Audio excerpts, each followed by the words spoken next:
Japan. Бүгд найрамдах Солонгос улсын баг тамирчин. Republic of Korea. 8 оны жудохийн Зүүн Азийн аварга шалгаруулах энэхүү тэмцээнийг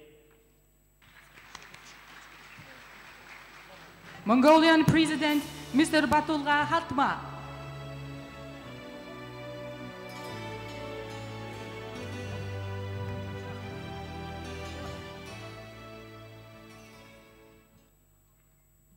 Тамирчид, дасгалжуулагч, хүндэт зочдоо Монгол улсад тавтаа морилно. Бүхий спортыг урт бөгөөд гайхан уламжлалтай Монгол орны нийслэл Улаанбаатар хотод 2018 оны Зүүн Азийн аварга шалгаруулах тэмцээн зохион байгуулагдаж байгаад туйлаас баяртай байна.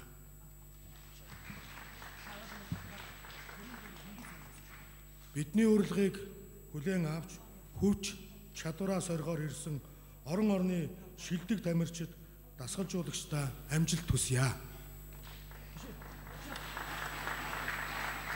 Зүүн Азийн улс үндэстнүүдийн найрсаг хамтын ажиллагааг улам бэхжүүлэх, хөрш зэрэгэлдээ орнууд бие биенээ дэмжих, хөгжихэд энэхүү тэмцээн олон талын ач холбогдолтой байх болно.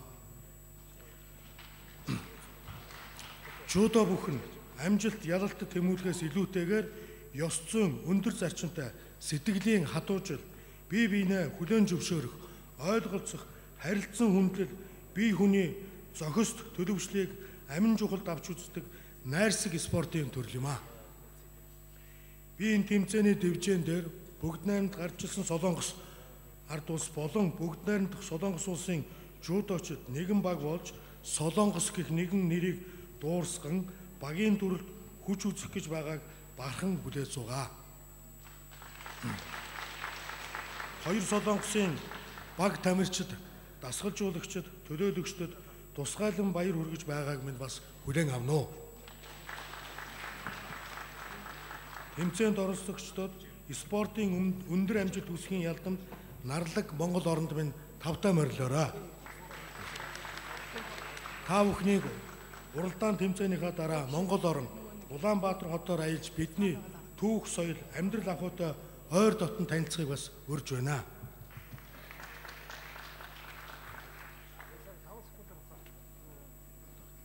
Улаанбаатарын дэвжээ та бүхэнд үлзийтэй байж амжилттай мөнх тэнгэр ивэх байдгаа. Баярлалаа.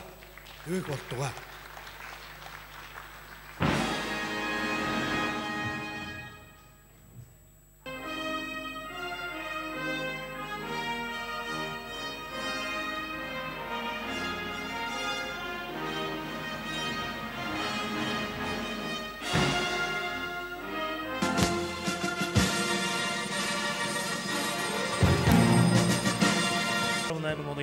тэмцээний нээлтийн ёслолын ажиллагаанд Монгол улсын ерөнхийлөгчийн тамгын газрын дарга